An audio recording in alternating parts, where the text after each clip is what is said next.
On passe tous les jours à côté de gratte-ciel, on traverse des ponts, mais est-ce qu'on se demande vraiment ce qui fait que tout ça tient debout? Eh bien, ce n'est pas de la magie, loin de là. C'est une science incroyablement précise, mais qui reste cachée aux yeux de tous. Aujourd'hui, on va justement lever le voile sur la science du soudage structurel, cette fameuse fondation invisible qui soutient notre monde moderne. Alors, voilà le programme. On va voir que le soudage, c'est bien plus que des étincelles. On explorera ensuite le livre de recettes du soudeur. On apprendra comment on écrit la recette parfaite, comment on certifie le chef aux commandes, et enfin comment on goûte au produit fini. Tout ça pour comprendre cette incroyable fondation invisible qui garantit notre sécurité. Bon, rentrons dans le vif du sujet. Quand on imagine le soudage sur des structures géantes, on pense souvent à un travail manuel un peu brut. Mais en réalité, c'est beaucoup plus complexe. C'est un véritable processus d'ingénierie où absolument rien n'est laissé au hasard. C'est la question qui tue, n'est-ce pas? Quand des milliers de vis sont potentiellement en jeu, comment être absolument certain que chaque jonction métallique est parfaite? La réponse, elle se trouve dans un système ultra rigoureux de règles, de procédures et de qualifications. Et pour garantir cette perfection, l'industrie s'appuie sur quelque chose qu'on pourrait voir comme un énorme livre de cuisine pour l'acier, le code de soudage structurel, plus connu sous le nom d'AWS D1.1. C'est lui notre guide pour toute la suite. Et quand je parle de livre de recettes, imaginez plutôt une encyclopédie. Ce code, c'est des centaines de pages remplies de règles complexes, de tableaux, de schémas. Chaque détail est une spécification technique pensée pour garantir la qualité et bien sûr la sécurité. Et attention, il faut bien comprendre que ce code, ce ne sont pas juste des recommandations. Non, il a force de loi dans les contrats. Le suivre n'est pas une option, c'est une obligation légale. C'est ça qui garantit la sécurité de tous. D'accord, maintenant qu'on a le grand livre de cuisine, passons à la fiche recette pour un plat bien précis. Si le code est le livre, alors le descriptif de mode opératoire de soudage, le fameux DEMOS, c'est la recette détaillée pour une seule et unique soudure. Concrètement, qu'est-ce que c'est un DMOS? C'est le plan d'action. C'est un document officiel qui dit au soudeur exactement quoi faire, comment le faire, quels matériaux utiliser, tout pour obtenir une soudure parfaite à chaque fois. Cette citation résume tout, parfaitement. Les procédures, ce sont les recettes. C'est ce qui transforme un geste artisanal qui pourrait varier en un résultat prévisible, fiable et sûr. C'est vraiment le cœur du système.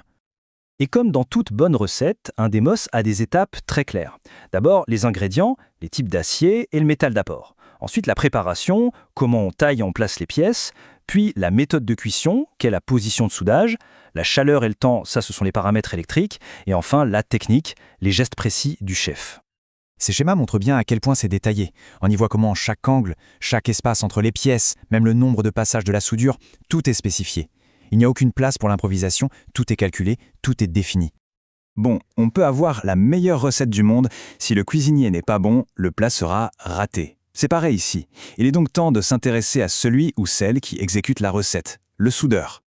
Et là, attention, il y a une distinction super importante à faire. D'un côté, on qualifie la procédure, on prouve que la recette fonctionne bien, qu'elle donne le résultat attendu. Et de l'autre, on qualifie la performance du soudeur. On s'assure qu'il ou elle a le talent et la rigueur pour suivre cette recette à la lettre. Une qualification de soudeur, ce n'est pas un passe-partout. C'est très spécifique. Ça dépend du procédé utilisé, de la position, parce que souder au-dessus de sa tête, ce n'est pas du tout la même chose que de souder à plat, ou encore de la forme de la pièce, que ce soit une plaque ou un tuyau. Ce qu'il faut retenir, c'est que cette qualification, c'est un vrai gage de compétence sur le long terme. Tant qu'un soudeur pratique régulièrement et que son travail reste impeccable, sa certification est maintenue. C'est la preuve d'un savoir-faire constant et éprouvé. Ok, on a une recette validée et un chef qualifié. Le plat est prêt. Maintenant, il faut le goûter pour être sûr qu'il est parfait. C'est l'étape de l'inspection. Et l'idée, c'est de vérifier la qualité sans avoir à détruire la soudure, bien sûr. C'est là que la haute technologie entre en scène. De l'extérieur, une soudure peut avoir l'air nickel, mais elle peut cacher à l'intérieur des micro-fissures ou des problèmes de fusion totalement invisibles. Alors comment on fait pour voir à l'intérieur du métal? La réponse, ce sont les essais non destructifs, ou END. Évidemment, tout commence par une inspection visuelle super minutieuse. Mais ensuite, les inspecteurs utilisent des techniques comme la radiographie, un peu comme une radio médicale, et surtout le contrôle par ultrasons pour sonder le cœur de la soudure. Le contrôle par ultrasons, c'est vraiment fascinant. C'est un peu comme une échographie pour l'acier. On envoie des impulsions sonores dans le métal et on analyse leurs échos. Avec ça, un inspecteur qualifié peut littéralement cartographier l'intérieur de la soudure et repérer des défauts qui font une fraction de millimètre. Et ce n'est pas du tout subjectif. Comme on le voit sur ce type de rapport, tout est mesuré. tout est quantifié. Chaque petit défaut potentiel est localisé, sa taille est mesurée et il est comparé aux critères d'acceptation hyper stricts du code. C'est de la science, pas de la peu près. Voilà, on a maintenant toutes les pièces du puzzle. Il est temps de les assembler pour comprendre pourquoi tout ce système, si complexe et rigoureux, est absolument fondamental pour notre sécurité à tous. En résumé, c'est une véritable chaîne de la qualité. Tout part d'un code strict. De ce code, on tire une procédure précise, notre recette. Ensuite, un soudeur compétent est certifié pour l'exécuter. Le résultat est inspecté avec des technologies de pointe. Et le maillon final de cette chaîne, des structures fiables sur lesquelles on peut tous compter. Au final, le message est assez simple. La prochaine fois qu'on traverse un pont ou qu'on entre dans un gratte-ciel, il faut se souvenir de cette fondation invisible. Ce n'est pas juste de l'acier. C'est un système de savoir, de compétences et de vérification qui, en silence, garantit notre sécurité. Et ça nous amène à une question bien plus large. Le soudage structurel, ce n'est qu'un exemple parmi d'autres.